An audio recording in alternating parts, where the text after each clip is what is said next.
हमारे माननीय विधायक जी जो अपने धारचूला की सारी जनता से एक बार रूबरू होने आए, जहाँ पे हम सारे लोग बैठे हैं और माननीय विधायक जी हमारे अपने कुछ बातें रखेंगे जिन्हें हम सब सहमत होकर इसे उन्हीं के साथ में उनके ही दिखाए हुए रास्ते पे सब चलेंगे, जो उनके सारा जन सैलाब आ रखा है जी। माननीय विधायक जी, अभी ऐसी कोई बात नहीं कि मैं कांग्रेस पार्टी छोड़ रहा हूं, ऐसा कुछ नहीं। अपने लड़ाई अगर हम नहीं लड़ेंगे तो कहीं ना कहीं वो भी कायरता होगी, और वो मैं कभी अपनी जिंदगी में बर्दाश्त नहीं कर सकता। मैं सीधे तौर पर और साफ तौर पे कहता हूं कि मैं एक सैनिक का बेटा हूं। मैंने जिंदगी में लड़ना और संघर्ष करना सीखा, लेकिन संघर्ष की भी एक गति होती है। आप सबने देखा 2014 में मैंने सीट छोड़ी, अपने क्षेत्र के विकास के लिए छोड़ी, लेकिन 2017 में मैं जब फिर जीत के गया, मोदी जी की उस प्रचंड लहर में जब हम केवल 11 विधायक रह गए थे, तब जब विधानसभा में किसी समिति में चेयरमैन के रूप में मेरा नाम जाना चाहिए था, मैं दूसरी बार का विधायक था, मेरा नाम नेता प्रतिपक्ष की ओर से, अपने कांग्रेस की ओर से नहीं किया। मैं उस घूंट को भी पीते रहा। उसके बाद मैंने कई निवेदन की कि मुझे कोई ऐसी कमेटी में मेंबर बनाया जाए जिस कमेटी के मेंबर रहते हुए मैं अपने क्षेत्र के लिए कुछ अधिकारियों पे या सरकार पर दबाव डाल के काम कर सकूं। उस कमेटियों में भी मुझे जो है जिम्मेदारी नहीं दी। उसके बाद आपने देखा कांग्रेस का संगठन का विस्तारीकरण हुआ, नए प्रदेश अध्यक्ष आए।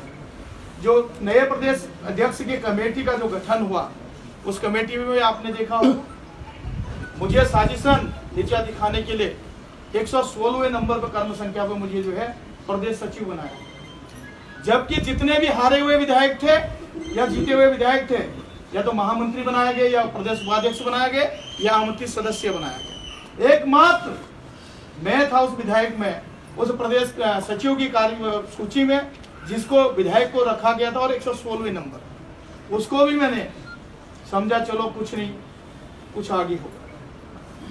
ये 2022 हम लोग टोटल 19 लोग जीत के आए, और जिस तरह से स्टेटमेंट प्रदेश प्रभारी का आया कि हमने जो है मेरिट के आधार पर जो है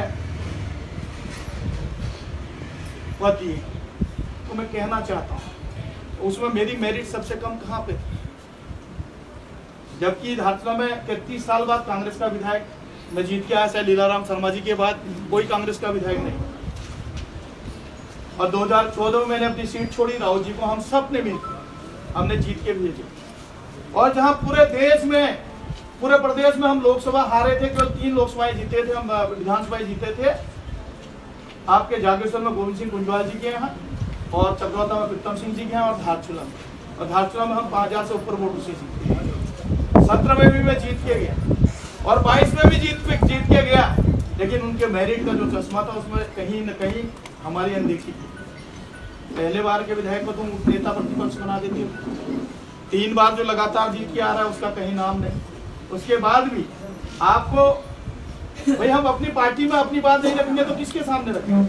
आप हमको कहते कोई बात नहीं भाई, हमने इनको मौका दिया, किसी भी तरफ से हमको कोई कुछ नहीं कहा गया। मैं धन्यवाद करता हूँ, इस्पाल जी ने मुझे फोन करके जरूर कहा कि हरीश भाई आप लोगों ने साथ देना है, तो मैंने उनको बधाई दी।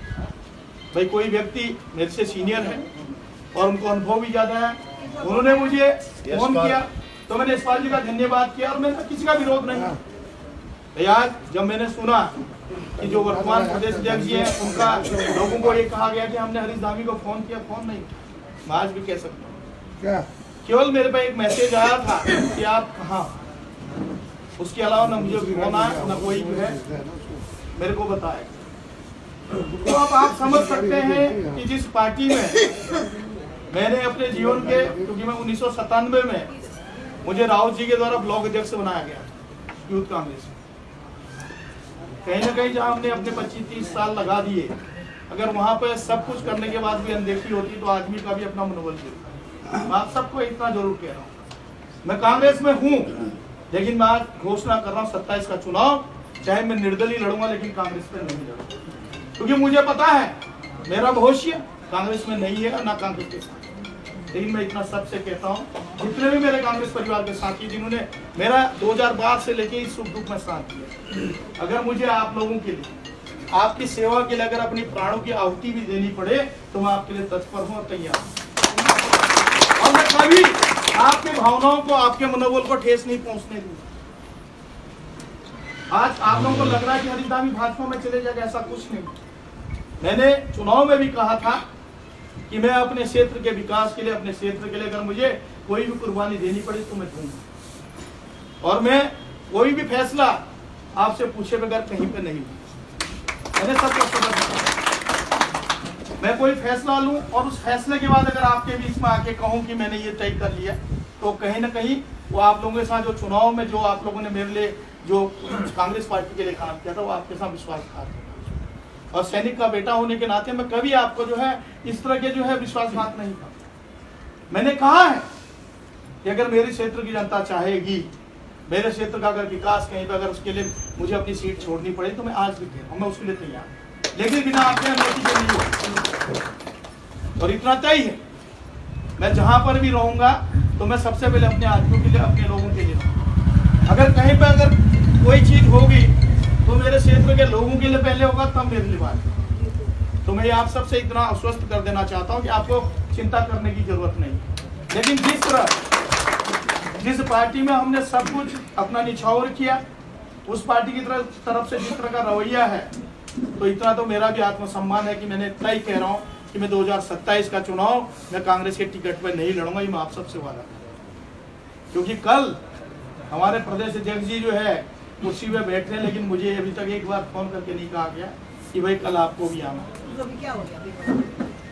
तब जब अगर कोई व्यक्ति पर अगर इतना गुरूर है तो हमको भी गुरूर जरूर हो, क्योंकि हमने किसी का कुछ खाया नहीं। और मैं आपको बताना चाहता हूँ, इस बार के चुनाव में भी मैं 2005 से आपको बताता हूँ, 2012 में जब कांग्रेस ने मुझे टिकट दिया तो 28 लाख रुपए मात्र मुझे चुनाव लड़ने के लिए दिया गया।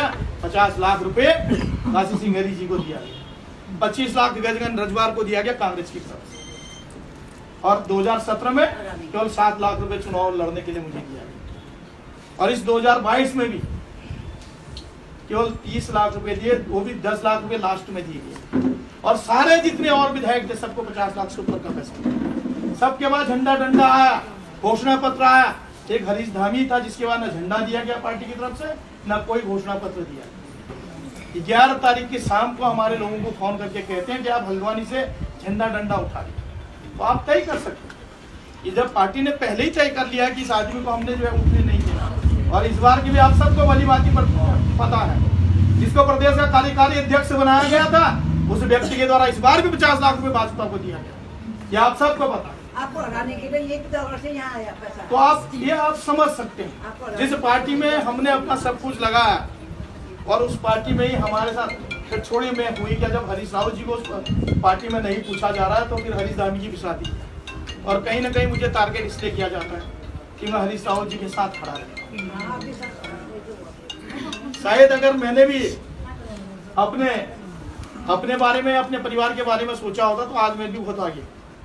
मैंने आज भी, मैं कह रहा हूँ, मैं कसम खा सकता हूँ, मैंने अपने व्यक्तिगत के लिए कभी जिंदगी में, जब से मैं इस राजनीति में आया, मैंने अपने व्यक्तिगत के लिए कभी नहीं सोचा। 2014 में जब मैंने सीट छोड़ी थी तो मैं चाहता अपनी पत्नी को जो है जिला पंचायत अध्यक्ष बना सकता। मुझे कहा भी गया था, लेकिन मैंने कहा नहीं, इस व्यक्ति का जो है इसमें सबसे पहला अधिकार इसका है। तो आप पूछ लीजिए, आज जब हम लोग टीआरसी में बैठे थे, राहुल जी के विजय जुलूस बना रहे थे, तो प्रोफेसर जीतराम जी को सबसे पहला प्रस्ताव प्रकाश जोशी के लिए मैंने दिया था। थापा जी आप लोग भी सब जानते हैं।